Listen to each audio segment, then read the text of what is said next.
We have a very special guest speaker here this morning, Callie Nicholson, who goes up to Bowling Green University as part of CRU, which is now short for Campus Crusade for Christ. They call it CRU. And she's been going up there at Bowling Green, and she met a wonderful, wonderful leader of CRU named Mary Singer.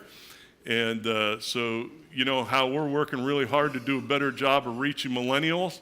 And Mary's doing a great job of it, so I thought, what better thing to do than have her come and share with us what she's doing and maybe some ideas of how we can do it better. Amen? So let's give Mary a big welcome this morning.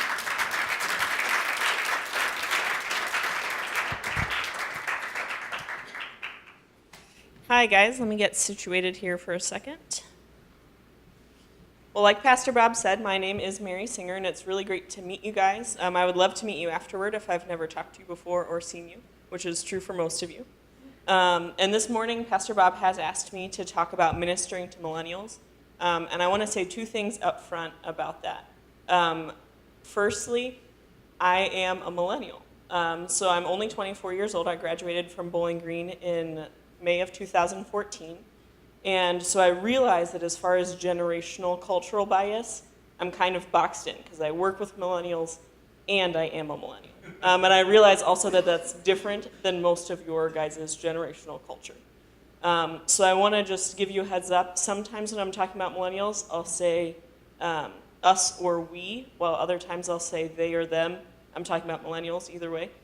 And then the second thing I want to say is I am talking about ministering to millennials specifically, but I do want to say I think that whatever I share today with you is going to be beneficial in ministry to anyone.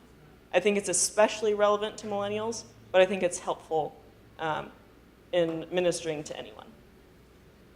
So I'm going to talk about our outline next, just so I don't know about you guys. I'm someone who likes to know what's coming next so I can follow along. So I have a slide for this. Maybe it'll pop up, maybe it won't. But first, I want to add to our, first I want to talk about a little bit about what I do and what CRU is, if you don't know. And then I want to add to your growing list of millennial values. I'm just going to say three quick things just to help you understand where I'm coming from a little bit. And then thirdly, we're going to talk about practices that I think that you guys as a church can really use, whether corporately or individually, that I think are really helpful. And then lastly, I want to wrap us up with some scripture. So, like I said, and like Pastor Bob said, I do work for CRU at Bowling Green State University. And at CRU, we really do believe that college students are some of the most strategic people we can reach in the world. And we think that because college students are going to be the leaders in industry, in business, in government, and in churches in just a couple of short decades. So we really want to empower them, and we really want to win students to Christ, to build them up in their faith, and to send them out into the world and into their spheres of influence to be disciples who make disciples forever on until God calls them home or Jesus comes back. Whichever one comes first. I'm cool with either. So we really want to be that launch pad for them walking with Jesus for the rest of their life. And we really are excited about sending our students out into churches just like this one, because we think that they are equipped to serve really well. So that is what gets us up in the morning and what keeps us up well after we'd like to already be asleep. So just a little bit about me. I started college at BGSU as a non-Christian. I had grown up Catholic, but for whatever reason, the Lord had not won me yet, and then I got involved with CRU my very first week, actually. And then as a junior, I finally met the Lord, and then right after I graduated in 2014, I finally accepted God's call in my life to work for CRU, which He had given me several months earlier, but I had decided not to listen to. So it happens. So I'm going to move into the values now, and I'm going to share these with you because I think specifically with millennials, there are certain things that are important to understand because they affect the way that millennials will receive the gospel, and therefore that we need to share it. So I'm just going to blow right through these. Number one, millennials are information hungry and information savvy. So what I mean by that is that we care a lot about information and we want it quickly, and we're pretty adept at finding it quickly as well. Unfortunately, largely because of technology, that kind of leads for us to have a poor memory because if I look something up and forget, all I have to do is pull out this great little computer that I have in my pocket and re-look it up. So the reason that that can be difficult with memory is I don't have to remember things. So that is the poor memory relating to the gospel because it's just, there's not a lot of need for us to remember things. So I'll have a conversation with a student and then 2 weeks later it feels like almost the exact same conversation with the same student, and they don't really know that we've had it. They remembered a little bit, but not really, because we don't, more than any other generation that I've encountered, we don't feel the need to remember things as often. Value number 2, and this one is one that you guys have talked about loads. Millennials are relativists. I know that you guys have talked about postmodernism and how that has affected culture, so I don't really want to talk about it a lot, but I just want to put this spin on it. It is really hard for millennials to believe that there is one right way to do something or one thing that's true all of the time, especially if it's personal. So if you say the wood is brown, yeah, sure, the wood is brown. But when you say having sex outside of marriage is wrong, that's a personal choice. That feels like I'm judging a person. So it's the personal side of things. As soon as I'm pointing to a person and say this is wrong, that's what's hard for us to believe. It's not so much this guy is blue or the wood is brown. It's the personal things, which changes, not that we don't want to say truth, because we certainly do, but it affects how we present it, for sure. And then the last one that I want to share with you, and this one might sound offensive at first, but roll with me. Millennials are intimacy illiterate. So what I mean by this, if you're a millennial in the room and you feel offended, that's fine, but hear me out. What I mean by this is I think that if we look at the rates of suicide and if we look at the number of socially awkward and isolated young people, they've both skyrocketed with the millennial generation. And I love technology, but again, I think part of it is technology. I think we are okay at maintaining relationships via technology as millennials. But I really think in person, we kind of lack those same skills. There are many students I've encountered where I think to myself, do you really, do you not have any friends? Which sounds mean, but it's really hard for us to learn how to make friends. And that's really sad because God has made us with this craving for intimacy. But it's not something that as millennials, and I would wager a guess that the generation below as well, really knows how to do, really knows how to access. So I would say, I've heard many times people say that millennials seek attention a lot, that we are attention hogs, and I don't think most of the time that's the case. I think the case most of the time is we are desperately searching for a way to connect to people, to be intimate with someone, not romantically, but intimate with someone. And we just really don't know how very well. And like I said, not all millennials are going to feel this way, and there's going to be a gamut, and you guys all know that. Millennials are not all homogenous, just like whatever generation you find yourself in is not all homogenous. But these are kind of 3 things I just wanted to add in, because I think they really change the scope and the nuanced ways that we share the gospel with millennials. So now I want to get to the meat of what I want to share with you, which is I'm going to give you guys 5 practices that I think that you guys as a church, or you guys individually, if you started employing these, that you guys would have a really blossoming ministry, God willing, to millennials. So the first one, I think one of the most helpful things the church or any Christian organization can do is make really great use of body evangelism. So what I mean by body evangelism is this. When Christians get together and experience life as the body of Christ, living out the grace and truth of the gospel, and non-Christians are there and experience it, guys, that's attractive. It's really, really attractive. That's the reason why I stuck around CRU, even though I thought everyone was really, really weird. I did. Christians are weird, and we can own that because it's a good kind of weird. But I was like, you guys are so weird, but I couldn't get enough of it. It's like, I want to be around you guys. I couldn't put my finger on what it was, but it was that I was getting a fringe experience of what it meant to be the bride of Christ. And that could minister to me and witness to me better than I ever could have gotten from one-on-ones. And one-on-ones were obviously still important for me, but us experiencing the body, inviting non-Christians into that, is unbelievably important. Practice number 2. I really believe that the church bought into a lie a few decades ago, maybe even before that. I think the lie is this. I think that Satan subtly convinced us that faith is personal, and because it's personal, it's therefore private. Faith is personal. It's also collective. That's why we're all here. We're all bought into a family. And there are parts of it that are private. How many of you are married? A lot of you. All right, so if you guys were in a healthy marriage, if you guys had a healthy relationship, there are parts of your relationship that should be private. And that's beautiful that they're private. And they stay intimate and beautiful because they're private. But if you lived out in public when you went to the grocery store, when you came to church, when you went to work, as though you're not married, that's weird. We would approach you probably and say, hey, why are you doing this? You are the spouse of another. Why are you pretending like you're not married? Similarly, I think it's really important that we push against this lie and say faith is personal, but it's meant to be shared. I think there is a real lack of natural witness in the church today. And by that I mean all of you have natural relationships with your family, with your friends, with your coworkers, with your neighbors.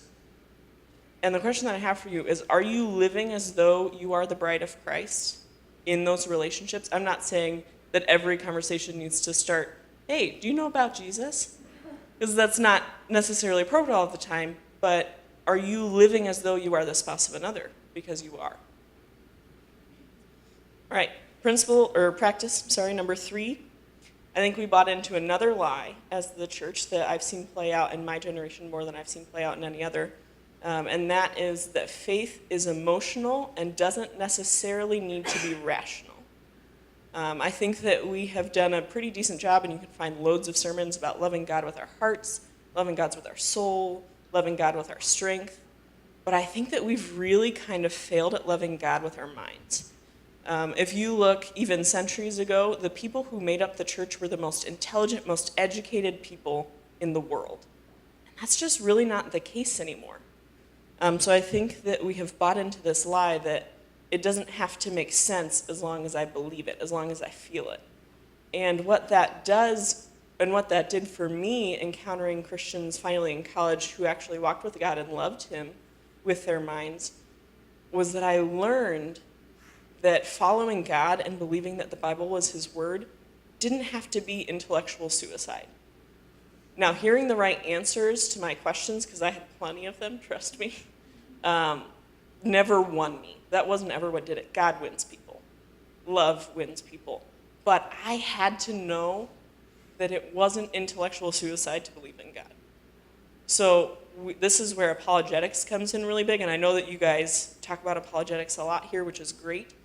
So again, I don't ever think apologetics are really going to win someone, but they will do great work in proving to us that it's not intellectual suicide. Practice number 4, for millennials, story is really, really important. I think that you could see this in all generations, but specifically with millennials, story is really important. And unfortunately, a lot of the ways that we have been taught to evangelize people is with formulas. So most of your normal evangelism tools, like the 4 laws or the bridge or really any diagram that you have seen, is probably some sort of formula. And unfortunately, most of them are used as like, I call them fire escape gospels. So like, hell is really bad, don't go there, instead follow Jesus. Which is real, hell is really bad, and you should follow Jesus. But because Jesus is really awesome, and because hell is his absence, and we don't want that. So I think a lot of times we will move towards trying to save people from hell instead of trying to win people to God. And I think a lot of times that feels for millennials really like just blah. Like, that's great. You think I'm going to hell? I don't really care. I don't really care what you think because that doesn't matter to me.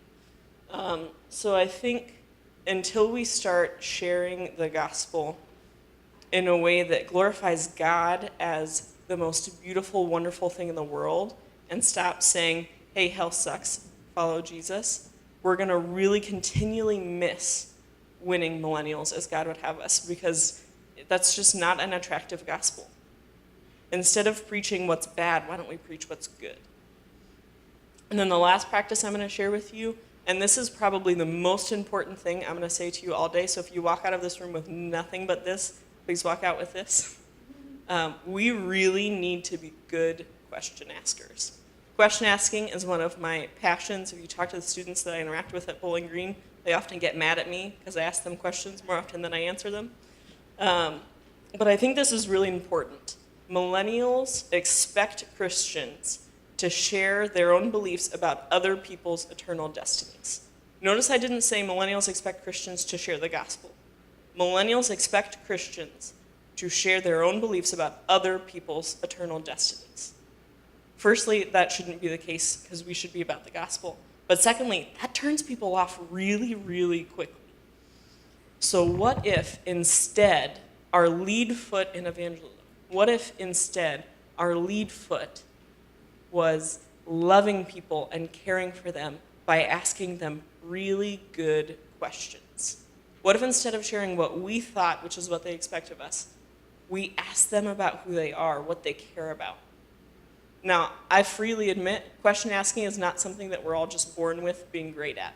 Question asking is a skill to be developed, it is a muscle to be worked out, but it is so worthwhile, especially in this culture, especially as we move more and more towards postmodernism, especially as the church gets smaller and our attacks on the church get greater.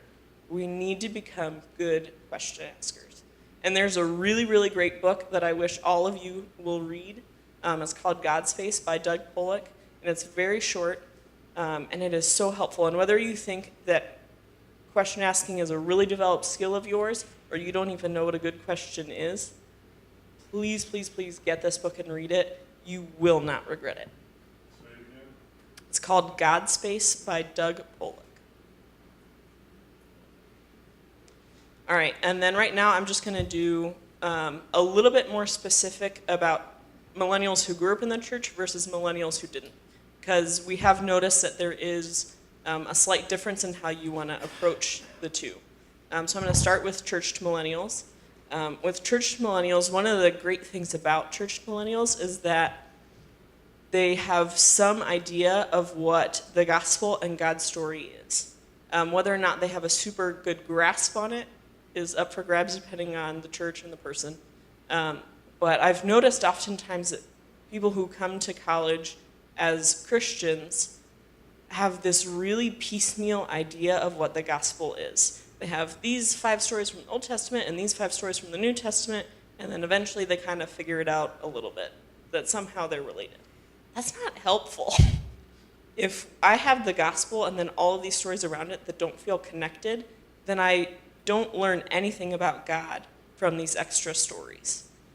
So I think one of my favorite ways to challenge, not in like a, I don't think you're a Christian way, but to challenge Christians who are millennials is make them define their terms, which generally they dislike, but it works out for us. So I start asking them questions, what does sin mean? What is that? What's the definition? What does the word gospel mean? What is mercy? What is grace? What is justice? What do these things mean? Because honestly, if they can use them correctly in a sentence, that doesn't mean they know what it means. And that doesn't really matter to God if you can use the word sin and righteousness together in the right way. What matters is your heart, and if we aren't teaching our millennials to understand what it is that we're teaching them, then we're doing them a disservice. Teaching them vocab isn't helpful if they can't apply it. And then another thing that I like to do, taking it a step further, is I make them explain their ideas. So I will ask them to explain their theology to me. What does it mean that we bear the image of God? What does it mean that God loves us? What does it mean that Jesus came to save us? What does that actually do? What does that mean? And you'll find if you start asking millennials this, a lot of them can't answer. They have no idea. They've been taught whatever by their church, and it's never gotten deeper than that.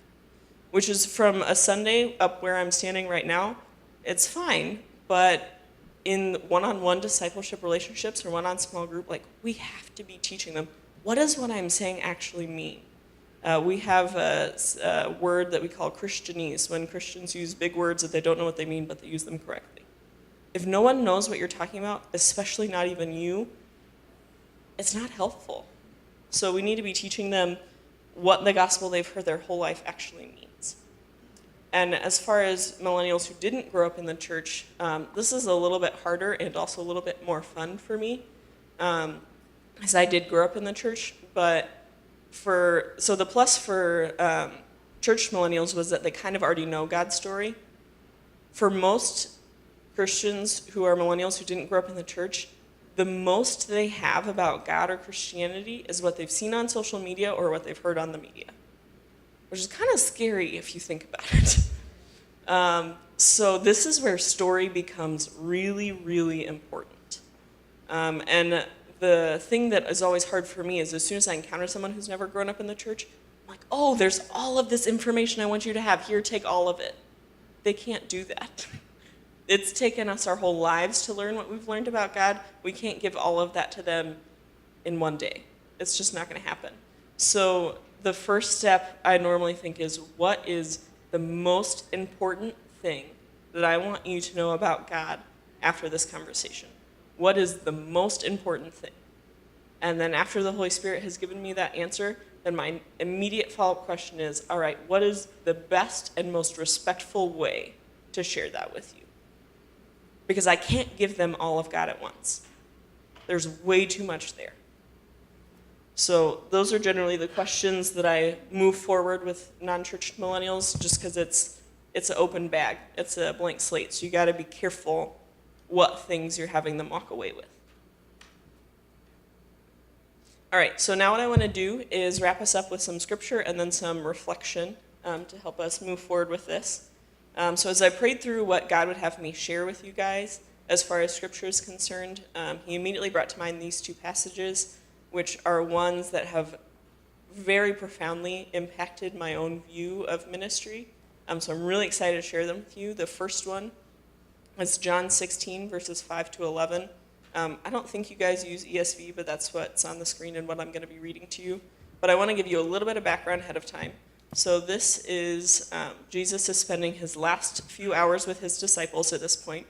He has already washed his disciples' feet. He has given the parable of the vine and the branches. He's prophesied about his death, betrayal, and resurrection several times. So he has already done most of these things that we're used to in John. And then literally the next chapter, chapter 17, he prays his high priestly prayer. And then he is betrayed. So this is like right before, and he's talking about the Holy Spirit.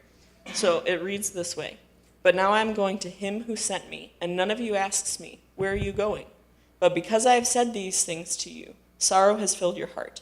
Nevertheless, I tell you the truth, it is to your advantage that I go away.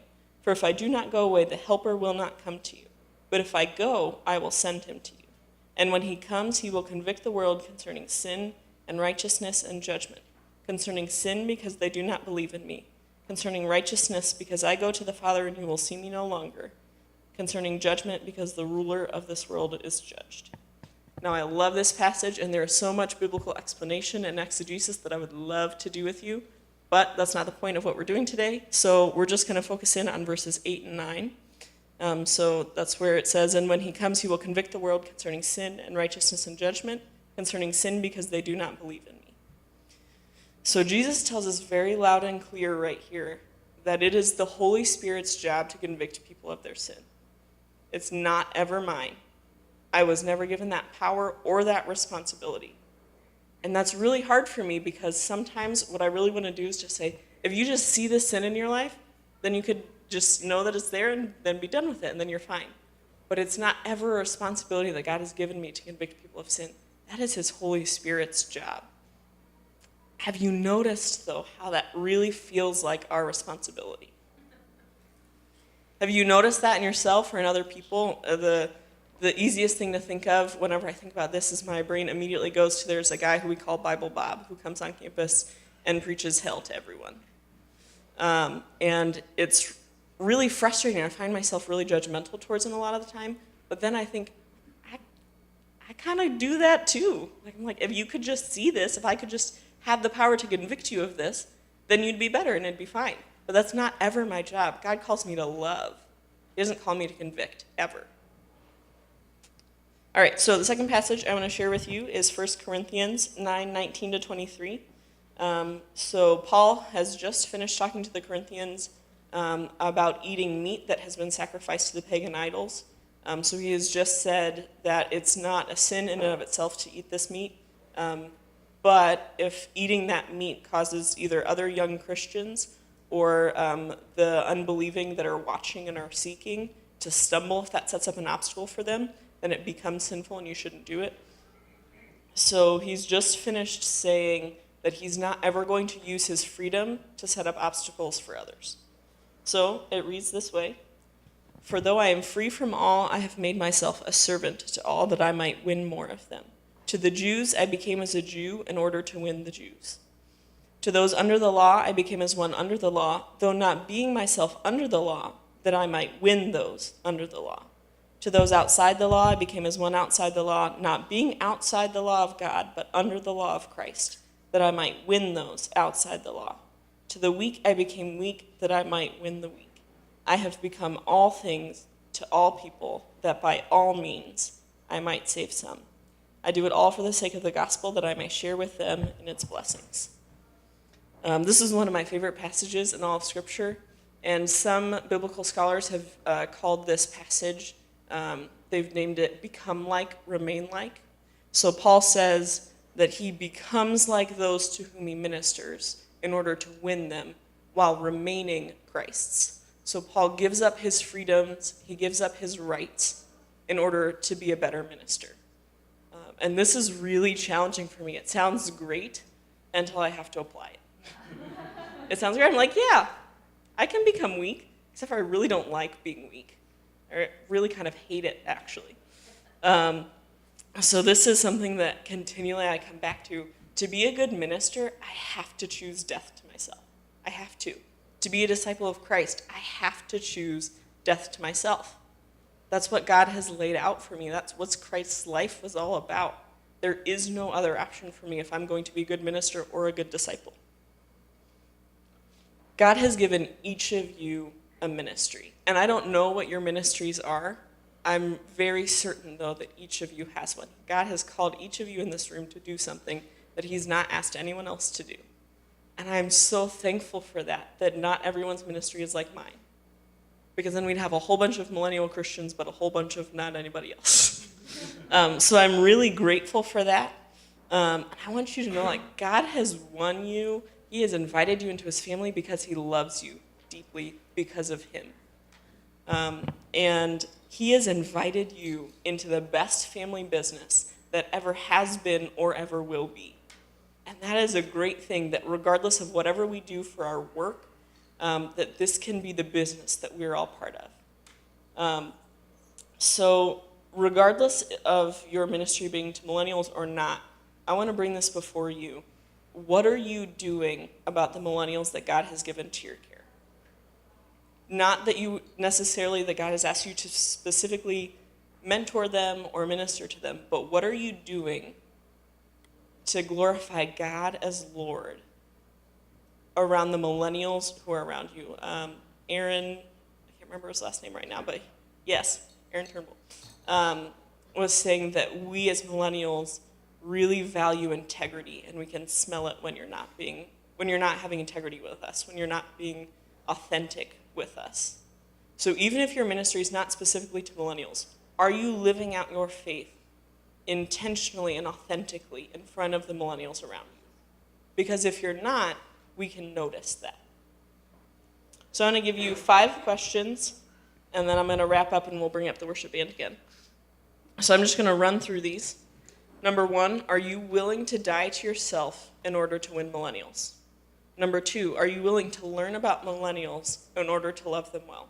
Because if you're not willing to learn about them, you're not going to be able to love them well. Are you willing to be humbled by asking good questions of millennials and really listening to and caring about their answers? Because it is very humbling to sit in front of, especially for most of you, someone younger than you, and really care about and be willing to learn from them. When you're witnessing, are you making hell look awful or God look priceless? Now, hell is awful, but because God is priceless. Lastly, a few weeks ago, Pastor Bob shared about how more than 70% of active youth group members leave the church. What are you doing about that number? Are you helping to increase or decrease that number? Obviously, I want you all to win, to build up, and to send out the millennials that God has given to your care. And I really hope that this has helped you get some ideas of how to do that, or ways that even if it's not something you specifically are doing, that you can be part of winning millennials that are left. I want to just say one more thing, and then we can be done. So we're kind of towards the end of millennials still being in their youth. Here in a few years, all of the millennials left will be mainly graduated from college if they went and be adults. So I just want to say this from having worked in this for a year, if you know any college ministers, please pray for them. They do great and tiring and wonderful work for the kingdom, and I promise you they covet your prayers. I promise you they do. And then this is just the last thing I'm going to say. I am currently in a season of fundraising because God has called me back to a second year at Bowling Green, which I'm so excited for, that God has continually asked me to work for this organization that He used so profoundly in my own life. So in order to go back for a second year, I need to raise up a team of people who want to see God glorified on the college campus and the culture of campus change, with people who are all about Him by praying and giving financially. So in order to return to campus by the fall semester, which is the current plan, I need to have raised 100% of my funds by then. And my personal goal is to be done by July 10th. So if you are at all interested in meeting with me to hear more about what I do, or if you're even the slightest bit interested in giving financially, I would love to get time with you. I'm going to be in town for the next 3 days. And I know it's the holiday weekend, so that's weird. But if you were even the slightest bit interested in hearing more about what I do, I would love to talk to you. And even if you aren't, I would love to talk to you guys afterward about any questions that you guys have, about things that I've said, or I didn't print out any resources, but if you're interested in resources, I can email you some that I wish I could have printed, but it just wasn't going to happen. So yeah, will you stand with me and pray as we invite the worship band back up? Father God, it is our deep pleasure to walk with you, God, to know you. God, we pray that you would guide us as we move more towards ministering to the young people that you have given to us. God, I pray that you would always grow us in this, God, that we would always be willing to be humbled by your Spirit. God, and minister to those who need it. Amen.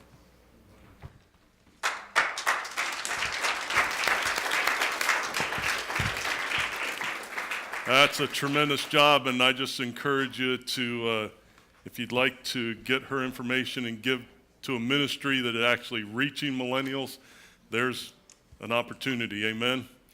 Let's sing our closing song here. Amen.